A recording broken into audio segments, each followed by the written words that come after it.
René Guénon, Psychologie, chapitre 8, les sensations. On compte d'ordinaire 7 espèces de sensations, celles de la vue, de l'ouïe, de l'odorat, du goût, du toucher, du chaud et du froid. À vrai dire, ces deux dernières ne nous sont pas données par des sens distincts, mais par le toucher. Il n'y a donc en réalité que 5 sens externes. Il faut retrancher tout de suite du nombre des sensations le plaisir et la douleur, l'agréable et le désagréable, car ce sont des sentiments. Il ne faut pas confondre l'affectif et le représentatif. Sans doute, il est assez probable qu'à toute sensation est joint un fait affectif plus ou moins clairement conscient. Ce qui porte à l'admettre, c'est la solidarité qui existe manifestement entre toutes les formes de l'activité psychique. Il est vraisemblable que toute représentation s'accompagne d'un ébranlement susceptible de donner lieu à une émotion, ayant en même temps pour effet de faire revivre d'autres états représentatifs, idées ou images, mais ce serait une erreur que de vouloir confondre ou identifier sentiments et sensations. Monsieur Lachelier soutient que les caractères représentatifs et affectifs sont en raison inverse l'un de l'autre pour chaque sensation. Il regarde les sensations de la vue et du toucher comme éminemment représentatives, celles du goût et de l'odorat comme éminemment affectives et celles de l'ouïe comme intermédiaires. Cette théorie a le tort très grave de supposer des sensations qui soient émotives en elles-mêmes et non pas simplement accompagnées d'émotions. Les émotions ou sentiments qui paraissent liés aux sensations de la vue et du toucher sont surtout de nature esthétique. Mais il n'en est pas moins vrai que ces sensations, comme les autres, agissent sur l'émotivité. D'ailleurs, les dissonances de couleurs, les couleurs trop violentes, couleurs trop vives, la sensation d'aspérité sont désagréables, tandis que des nuances harmonieuses, etc., sont agréables. D'autre part, les sensations de saveur et d'odeur ont aussi valeur représentative. Elles renseignent sur les affaires extérieures, font connaître convenance ou disconvenance par rapport à l'organisme des objets qui les causent. Il serait difficile de soutenir que l'odorat chez les animaux, qui l'ont très développé, a simplement un caractère affectif. Nous pouvons donc dire que toutes les sensations ont une valeur représentative. Mais il faut marquer qu'originairement, elles sont toutes assez pauvres en renseignements et que c'est l'habitude qui, avec le souvenir des expériences passées, les rend de plus en plus représentatives. On peut se demander s'il n'y a réellement pas plus ni moins de sortes de sensations distinctes que celles que nous avons énumérées au début. Ceux qui en admettent 7 disent qu'on ne peut pas regarder le froid et la chaleur comme une seule et même sensation, bien que pour les physiciens, il n'y ait que de la chaleur à divers degrés, le froid étant purement négatif. Assurément, les sensations qui nous viennent de la température, définies et déterminées par le physicien, sont en tant que sensations indépendantes dans une très large mesure de cette température même. Mais cela n'empêche pas qu'on pourrait considérer la chaleur et le froid comme des sensations différentes, fournies par un seul et même sens, le sens de la température. Et d'ailleurs, chacun des autres sens fournit également des données diverses qui peuvent être aussi différentes qualitativement que le sont celles-là. Mais il faut aller plus loin. Le sens de la température n'est pas véritablement un sens distinct et spécial, et ces organes sont ceux du toucher. Sans doute, les sensations de chaud et de froid sont différentes des sensations de contact proprement dites, mais si on se refusait pour cette raison à les considérer comme des modes du toucher, on pourrait tout aussi bien prétendre qu'il faut distinguer deux sens dans le sens de la vue, parce qu'ils nous donnent d'une part la sensation de la lumière et de la couleur, et d'autre part celle de la forme des objets, ce qui constitue deux ordres de qualité fort différentes. Nous nous en tiendrons donc à l'énumération des cinq sens extérieurs, la seule que toute l'Antiquité ait admise et dans laquelle certains modernes, sous prétexte de la compléter ou de la perfectionner, n'ont introduit en somme que de complications inutiles. Cela ne veut pas dire que les différentes données soient réductibles les unes aux autres.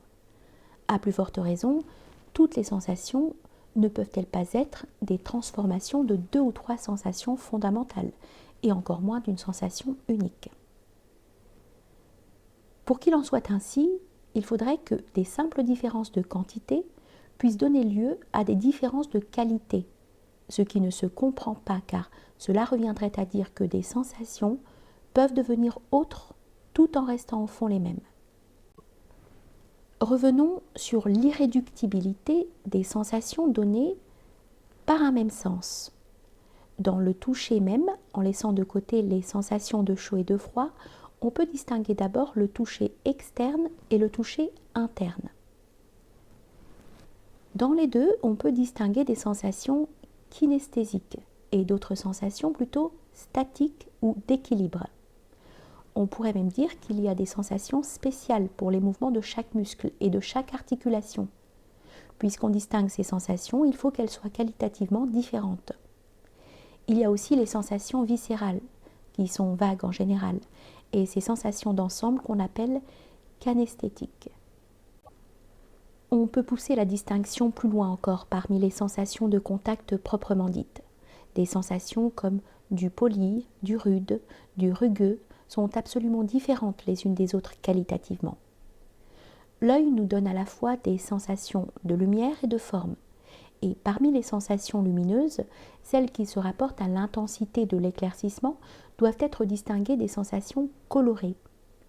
Si nous considérons les couleurs, bien qu'elles ne soient que des modalités diverses de la lumière, chacune d'elles n'en a pas moins une qualité à part pour notre sensation. Ce qui fait surtout que nous assimilons certaines sensations à certaines autres et que nous les réunissions pour les opposer à d'autres groupes de sensations, c'est d'abord que ces sensations, que nous disons d'un même groupe, sont associées par nous à l'idée d'un même sens. Et c'est aussi qu'elles nous donnent des renseignements d'un même ordre sur le monde externe et qu'elles éveillent fréquemment en nous des idées ou sentiments semblables. En somme, on pourrait distinguer une multitude de groupes de sensations irréductibles les unes aux autres.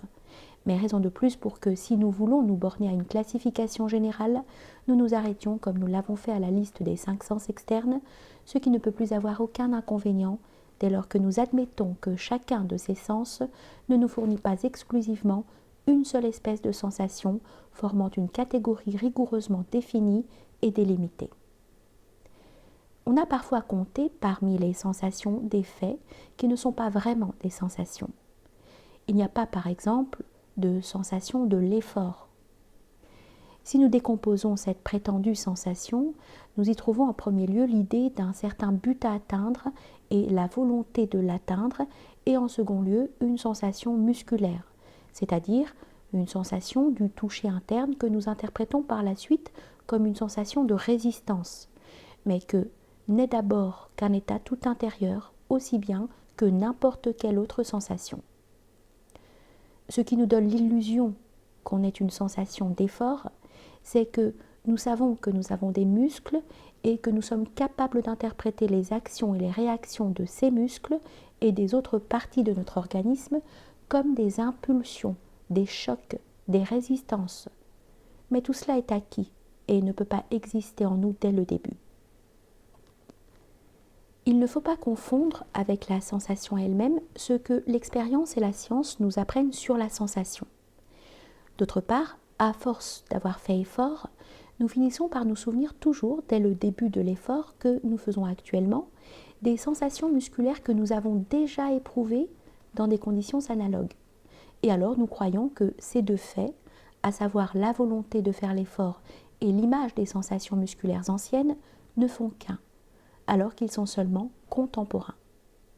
Nous croyons sentir ce dont nous ne faisons en réalité que nous souvenir.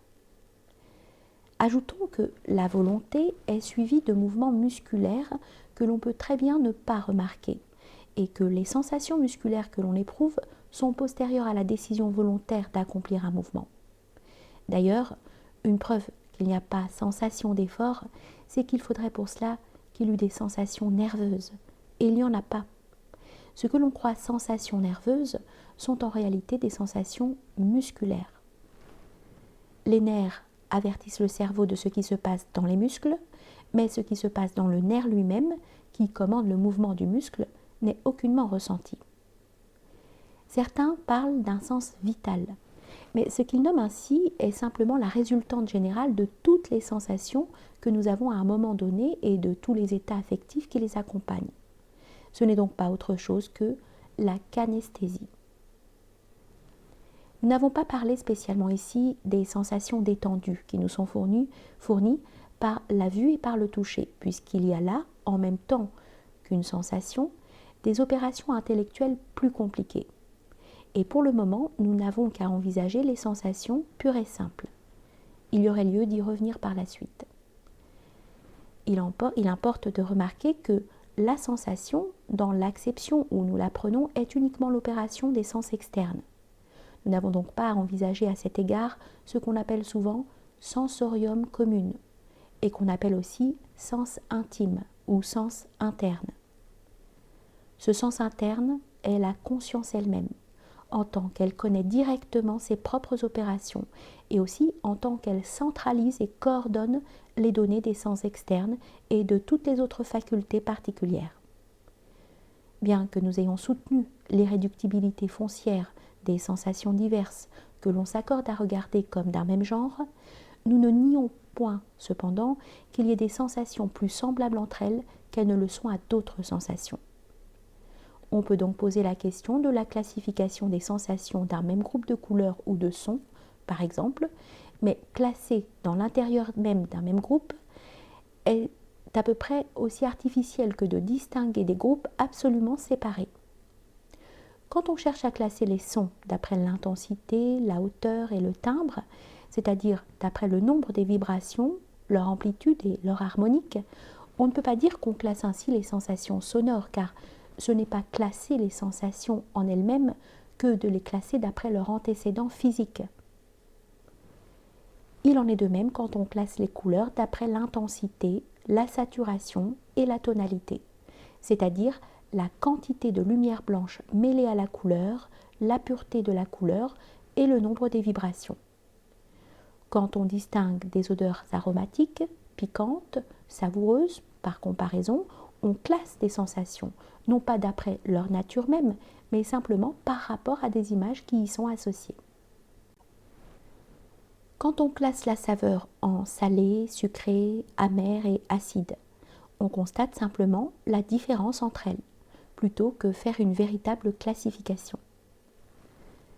Il ne faut pas croire d'ailleurs qu'on pourrait mieux classer les sensations en se basant sur leurs effets physiologiques, car une telle classification, pas plus que celle dont nous venons de parler, ne nous ferait rien connaître sur la nature des sensations en elles-mêmes.